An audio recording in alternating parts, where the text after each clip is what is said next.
আমাদের বাংলাদেশ রং মিস্ত্রি শ্রমিক কল্যাণ ফেডারেশনের সিলেট বিভাগের অন্তরে আমাদের জাহাঙ্গীর আলম নামে এক পেইন্টার ভাই অভিযোগ করেছে আরেক পেইন্টার ভাই ঠিকাদার আকবর আলীর বিরুদ্ধে। আপনারা ইতিমধ্যে অনেকে কমেন্ট করেছেন, আমাদের বাংলাদেশ রং মিস্ত্রি শ্রমিক কল্যাণ ফেডারেশনের অনেকে কমেন্ট করেছেন যে এটা ঠিক না। তো দুঃখের বিষয় হচ্ছে যে আজকে তাকে আমাদের এইখানে নিয়ে আসছিলাম।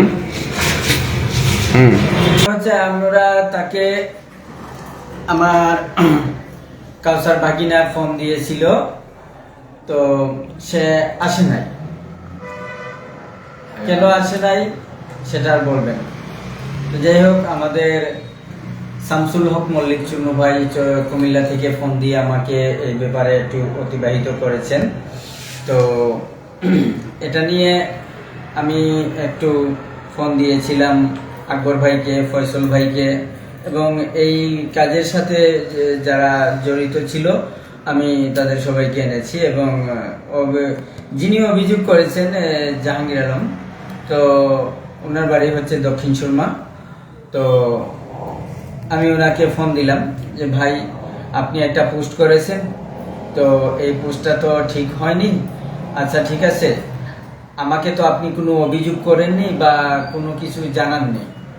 এখন আমার এই বাংলাদেশ রং মিস্ত্রি শ্রমিক কল্যাণ ফেডারেশন নামে আপনি এই কোনো কিছু করবেন, সেই বিষয়টা অবশ্যই আমাকে না জানিয়ে আপনি কোনো কিছু করা তো আপনার ঠিক হয়নি। তো সে আমাকে উত্তর দিল যে আমি যখন ওনার কাজে যাই আমি তো আপনার সাথে কথা বলে যাইনি।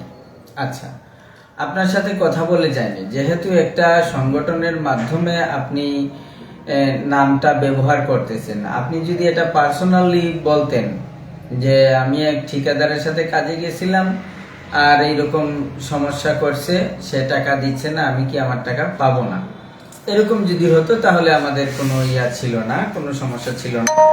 এই সমস্যাটা হচ্ছে সে আমাদের বাংলাদেশ রং মিস্ত্রি শ্রমিক কল্যাণ ফেডারেশন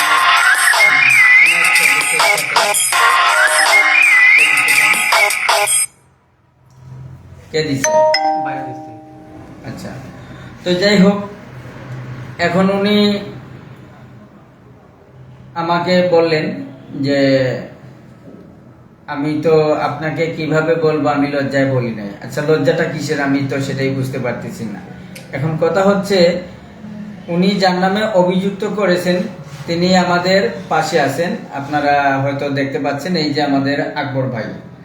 তো উনি আমার পাশে আছে এবং আপনাদের উদ্দেশ্যে বলি যে আকবর ভাইয়ের সাথে যা কিছু হয়েছে আপনারা আকবর ভাইয়ের কাছ থেকেই শুনবেন, উনি বলবে। তো আমার কথা আমি বলে নেই যে ওনার যখন কাজ ছিল না তখন আমাদের প্রচার সম্পাদক জনাব ফয়সল আহমেদের সাথে যোগাযোগ করে। তো ফয়সল আহমেদের সাথে যোগাযোগ করায় উনি হয়তো পরিচয় করিয়ে দিয়েছেন আমাদের আকবর ভাইয়ের সাথে, সেই সুবাদে হয়তো কাজের সূত্রপাত। এখন কথা হচ্ছে, বাংলাদেশ মিস্ত্রি শ্রমিক কল্যাণ ফেডারেশনের নামে কথা কেন বলবে? এই কথাগুলো তার কি যৌক্তিক না অযৌক্তিক সেটা আপনারা বিবেচনা করবেন। আরেকটা বিষয় হলো যে একটি সংগঠনের নামে তার এখানে সব কিছুই আছে, আমাদের কার্যালয় আছে, আমাদের যে অফিসটা আছে, বা আমরা যারা এখানে সংশ্লিষ্ট আছি এই সংগঠনের সাথে জড়িত, তাদের কাউকে না জানিয়ে এভাবে ফেসবুকে পোস্ট করা, এটা তো সরাসরি একটা সংগঠনের মান ক্ষুণ্ণ করার মতো একটা প্রোগ্রাম এবং পায়তারা। তো জানি না কে বা কারা এই সংগঠনের পিছনে লাগছে আর এই সংগঠনের ভাবমূর্তি নষ্ট করার জন্য তাকে এইভাবে উস্কানি দিছে। সে কি টাকা খেয়ে এটা করছে নাকি তার নিজের ইচ্ছা করছে সেটাও তো জানা নেই, কিন্তু তার কার্যকলাপ আমাদেরকে যেটা বলে দিচ্ছে সেটা হচ্ছে সে নিশ্চয়ই কোনো একটা পক্ষ থেকে এইরূপ আচরণ করতেছে। তাকে আমি বললাম যে আপনি আসেন, আমি আকবর ভাইকে বলেছি আমার অফিসে আসার জন্য, তো আপনি আসেন, সাথে ফয়সল ভাই যারা আছে আমরা এটা নিয়ে বসবো। আপনি পরিশ্রম করছেন, আপনার টাকা কেন পাবেন না? এই কথা তো ঠিক হয়নি। আমি আছি, আমাকে বলতে পারতেন। আচ্ছা, যেটা করেছেন তো করেছেন, তো যে পোস্টটা করেছেন সেটা ডিলিট করবেন এবং সাথে আমাদের অফিসে এসে যে সমস্যাটা আছে সেটা সমাধান করে আমরা সুন্দর একটি ঐক্যের দিকে এগিয়ে যাব। তো উনি আমাকে উত্তর করলেন যে আমি আসতে পারবো না। আমি বললাম, কেন আসতে পারবেন না? আপনি যদি না আসেন তাহলে আকবর যদি মিথ্যাও বলে সেটা তো আমি সত্য হিসেবে ধরে নিতে হবে। এখন যেহেতু সমস্যা হয়েছে, অবশ্যই সমাধানের জন্য আপনাকে আসতে হবে। কিন্তু উনি বললেন যে না, আমি আসবো না। আমি তারপর একবার জিজ্ঞেস করলাম যে আপনি কেন আসবেন না? আপনি যদি না আসেন তাহলে তো আকবর ভাই যদি আপনার নামে কোনো মিথ্যে কথা বলে তাহলে সেটা তো সত্য হিসেবে নিয়ে নিতে হবে। এখন আপনি যদি আসেন, আকবর ভাইয়ের সামনে যদি বলেন যে আমি টাকা পাই, তাহলে আমি ওনার ব্যাপারে ব্যবস্থা নিতে পারবো। এবং আপনি যদি না আসেন, আকবর ভাই যদি আসে, তাহলে আমি আপনার নামে ব্যবস্থা নিতে বাধ্য হব। এবং সেই সাথে বাংলাদেশ শ্রম মিস্ত্রি শ্রমিক কল্যাণ ফেডারেশনের নাম ব্যবহার করে আপনি যে অপবাদ করেছেন, সেই অপবাদের জন্য আমরা আইনি ব্যবস্থাও নিতে বাধ্য হব। আমি এইরকম কথা বলেছি। এখন কথাটা হলো উনি আসবেন না। তো আপনাদেরকে একটু জানিয়ে দেই, ওনার সাথে যখন আমার পরিচয়ের সূত্রপাত, ওনার সাথে যখন আমার পরিচয় হয় ভার্চুয়ালে, আমাদের বাংলাদেশ শ্রম মিস্ত্রি শ্রমিক কল্যাণ ফেডারেশনের ভার্চুয়ালে উনি আসছিলেন। আসার পর হয়েছে, ভার্চুয়ালে বলতেছে ওনার বাবার শারীরিক অবস্থা ভালো না, খারাপ, তো সেই কারণে ওনার একটু সহযোগিতা লাগবে। তো আমার সাথে পার্সোনালি কথা হলো, ওনার বাবার শরীর খারাপ, উনি আছেন রাগীব আলী মেডিকেল হাসপাতালে। তো হাসপাতালে চিকিৎসাধীন অবস্থায় আছেন। তো আমি ওনাকে বললাম যে ভাই, আমাদের তো ফাউন্ডেশন এখনো হয়নি, তো আমরা কতটুকু সহযোগিতা করতে পারবো জানি না। যেহেতু আপনার বাবার অবস্থা খারাপ, আপনার আর্থিক অবস্থা ভালো না, তো সেহেতু আমাদের একটা প্রোগ্রাম আছে 19 তারিখে আপনার মুসলিম সাহিত্য সংসদে আমাদের একটি পেইন্টার সম্মেলন হবে, এখানে আসবেন। আমি উপস্থিতি যত ভাই ব্রাদার আছে সবার প্রতি আহ্বান করব, এখান থেকে যা উঠবে আপনি সেটাই নেবেন, আর বেশি কিছু আপনার জন্য করতে পারবো না। তো বলছেন আচ্ছা ধন্যবাদ ভাই, আমাকে অনেক ভালো ভালো কথা বলছে। কথা বলার পর আমি পরদিন আমার সহসভাপতি জনাব শাহিন আহমদ ভাইকে ফোন দিলাম যে ভাই, আপনি আগামীকাল সন্ধ্যায় একবার যাওয়া লাগবে রাগীব আলী মেডিকেলে। আমাদের এক পেন্টার ভাই, সে নিবন্ধিত হয়নি কিন্তু একটু সহযোগিতা চেয়েছে, তো আপনি ওনাকে দেখে আসবেন আর সেই সাথে অবস্থা কি আপনি জেনে আসবেন। তো এই কথা বলে রেখে দিলাম। তো সকালে ওনাকে ফোন দিলাম যে ভাই, আপনি আপনার বাবার অবস্থা কেমন চলতেছে? তো উনি বললেন তো আগের মতোই। আচ্ছা ঠিক আছে, ওনাকে আমি বললাম আচ্ছা আমি আবার বিকালে আপনাকে ফোন দেবো। তো বিকালে যখন ফোন দিলাম যে আপনার বাবারও অবস্থা কেমন, তো আপনি মেডিকেলে থাকেন, হয়তো ঘন্টাখানেকের মধ্যে আমাদের একজন মানুষ যাবে, আমাদের সহসভাপতি শাহিন আহমেদ ভাই, তো আপনার বাবাকে দেখে আসবে। এই কথা বলার পর সে বললো আমি তো আমার বাবাকে নিয়ে বর্তমানে ঢাকায় চলে আসছি। তো ঢাকায় চলে আসছি এই কথা বলে তখন আমার মনে একটা টাস্কি লাগলো যে ব্যাপারটা তো ভালো হচ্ছে না। আচ্ছা যাই হোক, সে মিথ্যে বলুক আর সত্য বলুক, আমি সেটাকে সত্যই মেনে নিলাম। শুধু এতটুকু বললাম যে এটা কিন্তু ঠিক হচ্ছে না। কারণ কি, তো আপনার বাবা আপনি ঢাকা নিয়ে গেছেন, আমাদেরকে একটু জানাবেন না? আমাদের তো ঢাকায় আমাদের ভাই আছে, আমাদের এই ফেডারেশনের মানুষ আছে। আচ্ছা যাই হোক, এই এখানেই শেষ। ওনার সাথে আমার আর কোনো যোগাযোগ হয়নি।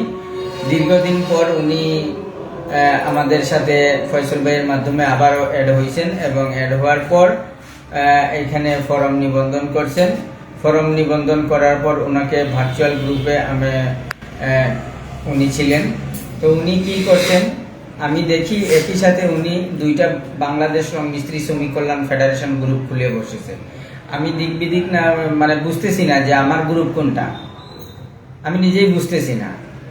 এখন পরবর্তীতে মাথাটা ঠান্ডা করে দেখলাম যে মানে গ্রুপ কোনটা আমার, কোনটা কি, সবগুলা ঘুরে তারপর যেটা আমাদের গ্রুপ সেটা রেখে বাকি 2 গ্রুপ থেকে আমি লিভ নেওয়ার আগে ওনাকে আমাদের বাংলাদেশ মিস্ত্রি শ্রমিক কল্যাণ ফেডারেশনের যে ভার্চুয়াল গ্রুপ, সেই ভার্চুয়াল গ্রুপ থেকে আমি রিমুভ করি। তো উনি আমাকে পরের দিন প্রশ্ন করলেন যে ভাই আমাকে গ্রুপ থেকে আমি তো গ্রুপে ঢুকতে পারতেছি না, কি হয়েছে?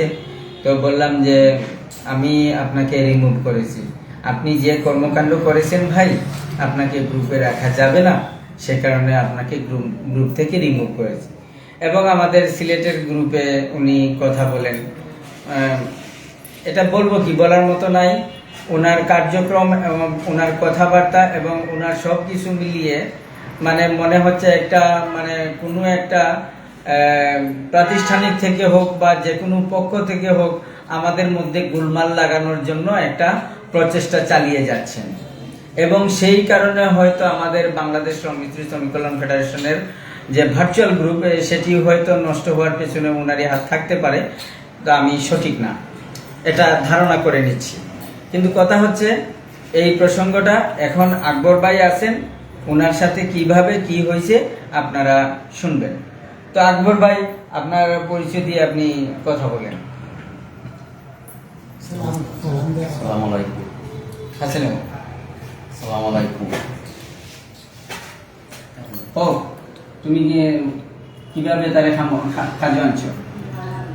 আমি তো কাজ আনছি ফয়সলবাদ পরিচিত আনছি। ফয়সল ভাই রয়েছে যে মিস্ত্রি লাগবো, ফয়সল ভাই রয়েছে আমার ওটা আছে।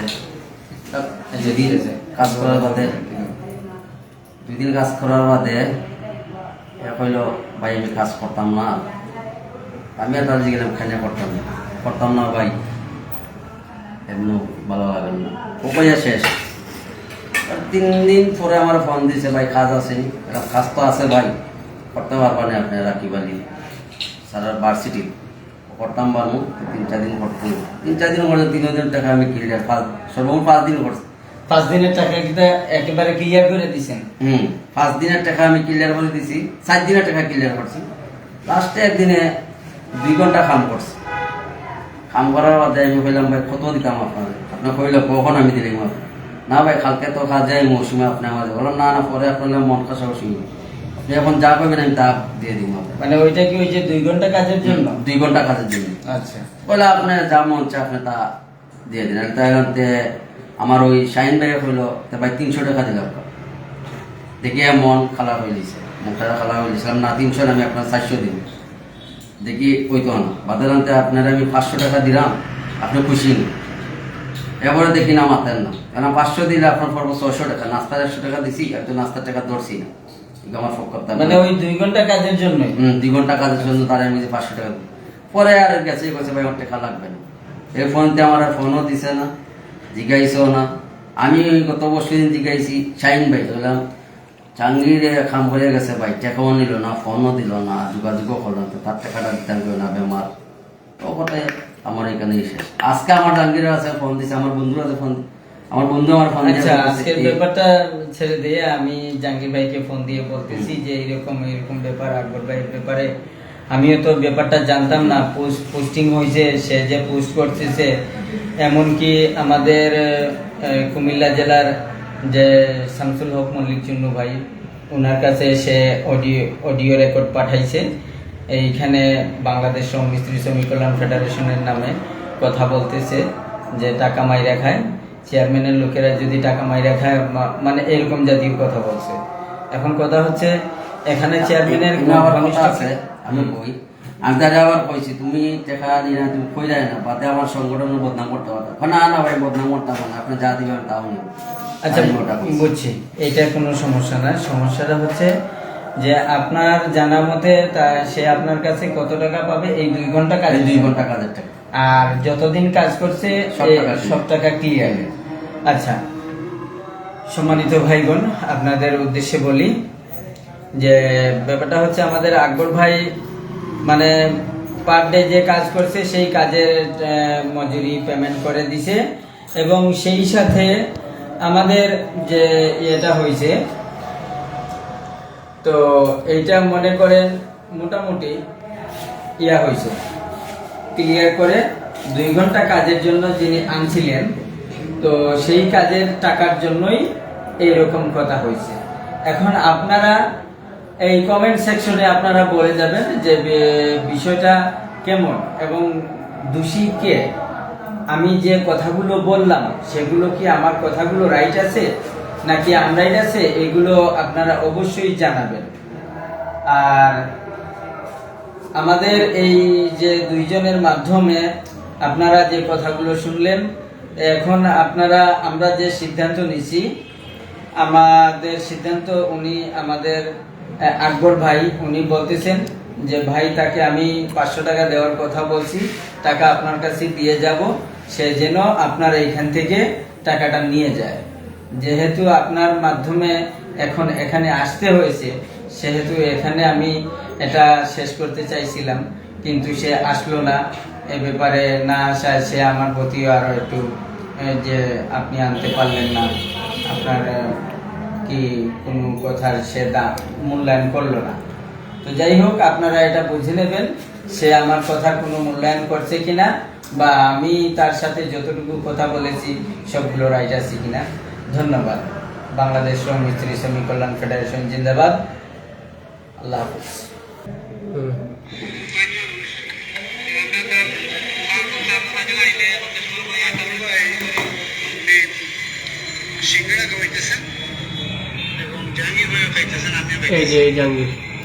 এই হলো জাহাঙ্গীর।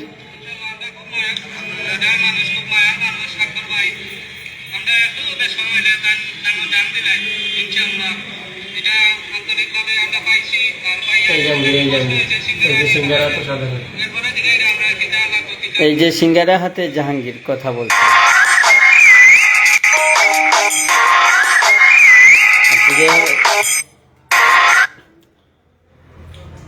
যাই হোক, আপনারা শুনেছেন, তো আপনাদের সকলকে ধন্যবাদ এবং যারা যুক্ত হয়েছেন তাদের সবাইকে ধন্যবাদ। অবশ্যই আপনারা কমেন্টে আপনাদের মূল্যবান মতামত দিয়ে যাবেন, আপনাদের কাছে এটাই প্রার্থনা করি।